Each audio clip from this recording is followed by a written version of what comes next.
লক্ষ্মী পূজার উপলক্ষে মানে পূজার উপলক্ষে বাজি ভালোই চলে, আর বৃষ্টি বৃষ্টি নাই, ভালোই বেচা কিনে হইতে আছে। মানুষের প্রচুর দর বাড়ছে, এবার আগের তুলনায় বেকার ঘোরা অনেক বাড়ছে। না এই বাজি কি কি রয়েছে? সব বাজি রয়েছে, আউশ বাজি বাদ দিয়া সব বাজি রয়েছে। আউশ বাজি বাদ দিয়া সবকিছু, কিটক্যাট আছে, এর টুমরি বাজি আছে, মানে 25 আছে, 50 আছে, সব বাজি আছে। মানে আউশ বাজি চাহিদা কিরকম? চাহিদা ভালো, চাহিদা ভালো, চাহিদা। রেটটা কিরকম রয়েছে? রেট একটু সীমিত মধ্যে আছে, কোনো বাড়ছে না। এবার কিরকম ব্যবসা বাণিজ্য? মোটামুটি ভালো। কিরকম বাজি রয়েছে? চাহিদা কি? চাহিদা কিরকম?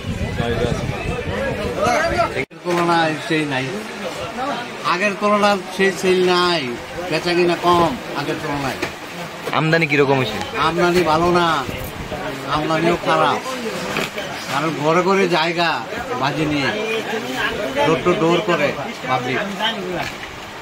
ওখানে তার জন্য কি মানে ব্যবসাটা খারাপ, খুব খারাপ। বাজি ব্যবসা কি কি বাজি আছে? ওই তো চর্বি, টুমরি, তারা।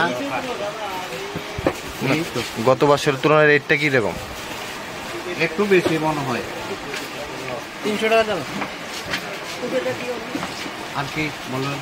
তো একই আছে, বাজে যা বিক্রি তাই চলে। রেটটা একটু বাড়তি, রেটটা একটু বেশি অন্যান্য বছরের তুলনায় একটু বেশি। চাহিদা কিরকম? চাহিদা তাই নাই, ওই দেখেন না পাখা।